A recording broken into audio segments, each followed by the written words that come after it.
पांडुरंगाला पांड्या म्हणतो, शिवाजी महाराजांबद्दल बोलताना याला मस्करी सुचते. त्याला खरंच उबाटा गटानं महाराष्ट्रभर फिरवावं, जरूर फिरवावं. 2022 नंतर पक्षात घेऊन सुषमा अक्कानं जी आय बसवली ना ठाकरे गटाची, ती पुरती झोपवण्याचं उरलेलं काम हा काळा विद्रोही कवी नक्कीच करेल.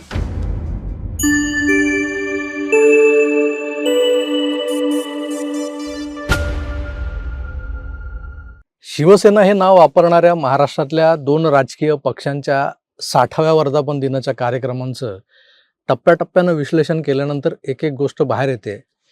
त्यावर आज अगदी थोडक्यात बोलायचं आहे मला. पहिल्यांदा एक गोष्ट मला प्रकर्षानं जाणवली, ती म्हणजे रामदासभाई कदम हे शिवसेनेचे ज्येष्ठ नेते बऱ्याचदा त्वेषानं मीडियाला बाईट देत असतात. त्यात अनेकदा काही गर्भित सूचनाही दडलेल्या असतात.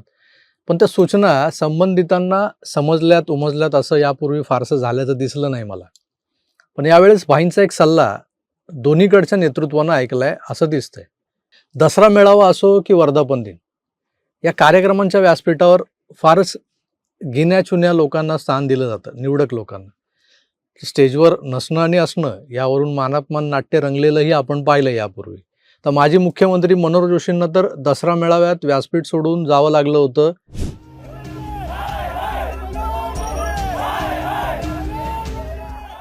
इथपर्यंत सगळी गोष्ट झालेली आहे. पण नुसतंच व्यासपीठावर बसवलं जाणं म्हणजे झालं असं नाही ना.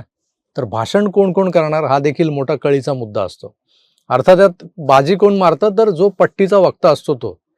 पक्ष अशा फरड्या वक्त्यांनाच संधी देत असतो. रामदासभाई नेमकं काय बोलले होते या वर्धापन दिनाच्या आधी, की शिवसेनेच्या कोणत्याही कार्यक्रमात भाषणं करून जो शिवसैनिकांच्या टाळ्या शिट्ट्या वगैरे मिळवतो तोच माणूस ठाकरेंनंतर खूपू लागतो, मग त्याचा पत्ता कट होतो वगैरे वगैरे. यंदा तुम्ही गंमत पाहिली का? शिंदेंच्या मेळाव्यात रामदासभाईंच्याही आधी एका सामान्य शिवसैनिकाला 2-3 मिनिटं बोलण्याची संधी दिली गेली. दिलीप पाटील नाव होतं त्याचं. साधा साईनबोर्ड पेंटर होता, 40 गावचा शिवसैनिक आहे. 25 वर्ष शिवसेनेत काम करतोय. पण त्याला कधीही वाटलं नव्हतं की मला एवढ्या मोठ्या स्टेजवर कधी मनोगत माझं व्यक्त करता येईल. त्याला खासदार डॉक्टर श्रीकांत शिंदेंनीही संधी दिली असं तो त्याच्या भाषणात बोललाय. पण या संधीनं आपल्या 5 मिनिटाच्या भाषणानं तो सामान्य सैनिक, शिवसैनिक स्वतःच भारावून गेलेला होता, भांबावून गेलेला होता. पहिलीच वेळ असल्यानं हे भांबावणं साहजिकच होतं. पण शिंदेंच्या मेळाव्यात त्यांनी केलेला हा प्रयोग खरंच स्तुत्य होता. दुसरीकडेही म्हणजे ठाकरेंच्या मेळाव्यातही एक प्रयोग झाला, तो काही कमी नव्हता. उद्धव ठाकरे आपल्या नावाच्या मध्ये जे नाव लावतात ना बाळासाहेब, ते बाळासाहेब कधी काळी नामांतराच्या चळवळीला विरोध करून दलितांच्या ब्लॅकलिस्टमध्ये गेले होते. घरात नाही पीठ, कशाला हवं विद्यापीठ, हा बाळासाहेबांचा सवाल होता तेव्हाच्या आंदोलनकर्त्यांना. यामागचा साहेबांचा हेतू काय होता, तर आधी पोटापाण्याचं बघा, मग महापुरुषांच्या जी काही नावं आहेत ती नावं विद्यापीठांना किंवा रस्त्यांना देण्यासाठी जीव पाणाला लावा, रस्त्यावर उतरा. आणि त्यात त्या आंदोलनात काय स्वतःची अवस्था करून घेतली होती, जीवही गेले काही लोकांचे. हे सगळं बाळासाहेब एका वेगळ्या दृष्टीने बघत असायचे, त्यामुळे ते बोलले होते. चळवळीतल्या काही तरुणांना हे पटतही होतं बरं का. तर काही लोक असेही होते की कळतंय पण वळत नाही, अशातला कारभार होता त्यांचा. 1984 नंतरचं शिवसेनेचं भगवं स्वरूप, ज्वलंत हिंदुत्व, हे सगळं दलित चळवळीतल्या आंबेडकरी विचारांच्या बहुतेक मंडळींना रुचत नव्हतं. पण माननीय बाळासाहेब हे काळाच्या पुढचं म्हणजे भविष्यात जे समाजाच्या हिताचं असायचं त्यावर बोलणारे होते. तत्कालीन स्थल काल संदर्भ कदाचित त्यांच्या विधानांना पुष्टी देणारे नसायचे. त्यावेळेला ते जे बोललेत ते थोडंसं खटकणारं असायचं, पण कालांतरानं त्यांचं म्हणणं लोकांना पटायचं. त्याला द्रष्टा नेता म्हणतात. पुढे जाऊन काही लोकांना दलित विरोधी वाटणारे बाळासाहेब समजून घेता आले, मग आपलेसे वाटू लागले. त्यापैकी नामदेव ढसाळ हे एक होते. शीघ्र कवी आपले रामदास आठवले, त्यांनाही आज केंद्रात जे मंत्रिपद मिळालंय ना, त्याचा मार्गही बाळासाहेबांशी त्यांनी केलेल्या हातमिळवणीचा परिणाम आहे, मातोश्रीवरून गेलेला आहे. शिवशक्ती प्लस भीमशक्ती हा जो काही प्रयोग झाला, त्यातून आठवले आज भाजपच्या किंवा मोदींच्या गुडबुकमध्ये आहेत. पण दलित आंबेडकरी विचारांच्या तरुणांमध्ये काही बामसेफी आहेत. आता ही एक वेगळीच तरा आहे बरं का, बामसेफी. पुरोगामित्वाच्या नावाखाली हिंदुत्वाला शिव्या घालणं, हिंदू देवी देवतांची मजाक मस्करी करणं, यातच हे समाधानी असतात. नवीन नवीन शोध लावतात. सगळं जे काही आहे, जे पुरातन आहे ते सगळं ह्यांचंच आहे, म्हणजे हे ज्यांचं नाव घेतात त्यांचंच आहे. म्हणजे हा कोण होता, तर हाही विष्णूही तोच गणपतीही तोच, शंकरही तोच, इथे मंदिर दिसतंय तेही आमचंच. ठीक आहे, ती त्यांची त्यांची विचार करण्याची पद्धत आहे. पण यांच्या ज्या बडबडीने, म्हणजे डोक्यात जाणाऱ्या बडबडीने आताशा यातले काही लोक जेव्हा हिंदुत्ववादी कार्यकर्त्यांच्या तावडीत सापडतात तेव्हा बदडले जातात. हे वेगळं सांगायला नको. पण काहींना कायद्याचा बडगाही दाखवला जातोय. ती प्रभू श्रीरामांना शिव्या घालणारी मृणाल जाधव अजूनही तुरुंगात आहे. जामीन मिळायचे वांदे करून ठेवलेत तिचे. उद्धवजींच्या पक्षात या बामसेफ्यांचं प्रतिनिधित्व करणाऱ्या सुषमा अक्का होत्याच, ज्यांनी बाळासाहेबांबद्दल अनुदार उद्गार काढलेले आपण ऐकलेत.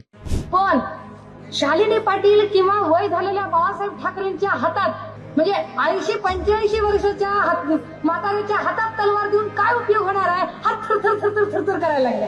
उद्धवजींना तर तमाम शिवसेना के चले चपाटे इस बात पर जरा गौर करे आणि सांगावं लागेल उद्धव ठाकरे आणि त्यांच्या तमाम प्याद्यांना की साहेब, मी महाराष्ट्राचा आणि महाराष्ट्र माझा म्हणणं सोडून द्या. महाराष्ट्राचा सातबारा काही तुमच्या नावावर नाही. शिवसेनेच्या चेला चपाट्यांना दम भरणाऱ्या अक्का परवा नक्राशू ढाळत होत्या.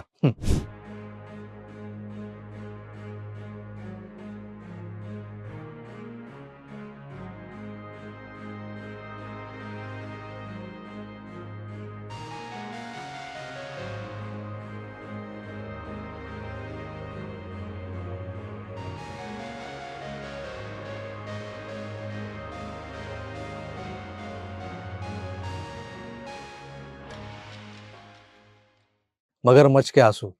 त्यात परवा षण्मुखानंदला आणला गेला तो चंदन शिवे, नितीन चंदन शिवे. याला हुडकून काढलाय संजय राऊतांनी. म्हणजे बघा, बारूद के ढेर पर बैठकर बीडी जलैले असं म्हणणारा हमजा अली मजारी दुसरा तिसरा कोणी नाहीये. तो भांडूपला भोंगाईच आहे. क्या समजे. या चंदन शिवेंचं प्रहसन ऐकलं मी अगदी मध्यरात्री 3:30 वाजता ऐकलंय. कारण 19 जूनला बरीच कामं होती, ती आटपून रात्री 2 नंतर मी सहज दोन्ही सेनांचे मेळावे ऐकावे म्हणून आपलं सहज बोट फिरवलं मोबाईलवर, तर समोर आला हा नितीन चंदन शिवे. मजा आली ऐकताना. तर कौंठे महांकाळ, तो घाटावरचा त्याचा तिकडचा लहजा ऐकून खरंच मजा आली. काही मुद्दे पटले देखील त्याच्या बोलण्यातले. पण हा बाबा, त्याचं ते एकाच टाईपचं भाषण, त्याची ती एकच कविता, कांबळेला लई तुडवला पण कांबळे नाही रडला, निस्ताच कांडला. हे वेगवेगळ्या राजकीय पक्षाच्या सभांमध्ये फक्त समोर बसलेल्या किंवा स्टेजवर मागे बसलेल्या नेत्यांची नावं वापरून पात्र बदलून सादर करत असतो, हे नंतर समजलं मला. हा कांबळे जोपर्यंत जिवंत आहे तोपर्यंत आंबेडकर जिवंत आहे. हा कांबळे जोपर्यंत जिवंत आहे तोपर्यंत ही चळवळ जिवंत राहणार आहे. हा कांबळे जोपर्यंत जिवंत आहे तोपर्यंत शिवसेना जिवंत राहणार आहे. हा कांबळे जोपर्यंत जिवंत आहे तोपर्यंत बाळासाहेब ठाकरे, फुले, शाहू आंबेडकरी, मराठी माती, मराठी माणूस जिवंत राहणार आहे. आंबेडकरी विचार हे काही सवर्णांना डसत नाहीत किंवा डाचतही नाहीत. आमचेही कांबळे नावाचे असे आडनाववाले 100-1 मित्र असतील. एका ताटात जेवतो आम्ही, जेवलेलो आहोत, जेवतो यापुढे, आणि आम्ही त्यांच्या घरी जेवतो, ते आमच्या घरी येतात.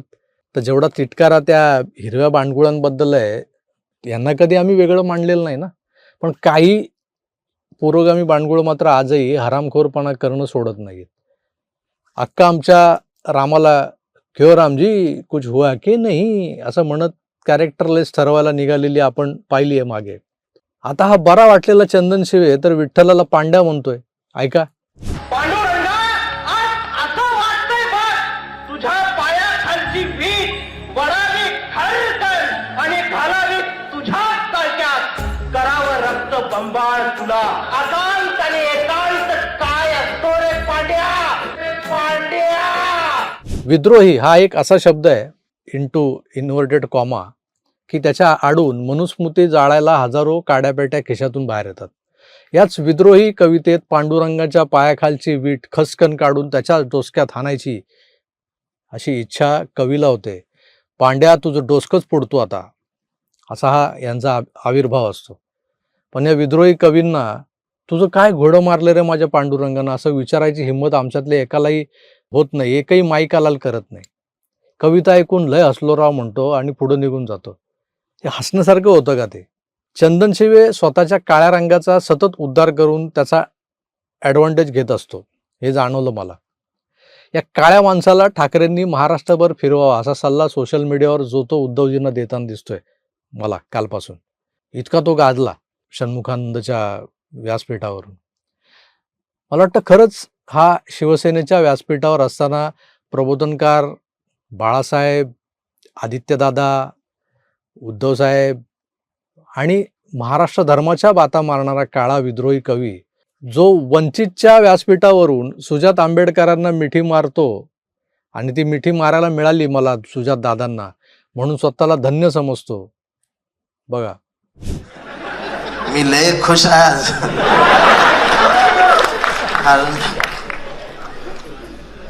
दादाला टच करायला मिळालं, दादाला टच करायला मिळालं, दादाला टच करायला मिळालं.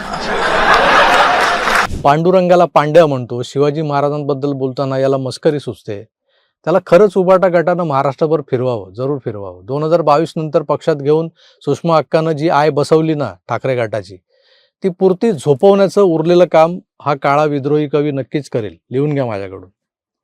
महाराष्ट्रातला देवादिकांना मानणारा, छत्रपतींचा सन्मान करणारा 18 पगड जातीतला मराठी माणूस जो आजवर निव्वळ माननीय बाळासाहेब ठाकरेंची प्रतिमा बघून तुम्हाला मतदान करीत होता ना, तो वर्गही या विद्रोही काळ्याच्या कवितेतल्या कांबळेला नाही तर असे नंग शोधून तुमच्या गटात आणणाऱ्यांना आणि त्यांना प्रचारार्थ वापरणाऱ्यांना मात्र तुडवतील. पण ते रडणार नाही, ते फक्त कणल उई करून. लिहून घ्या.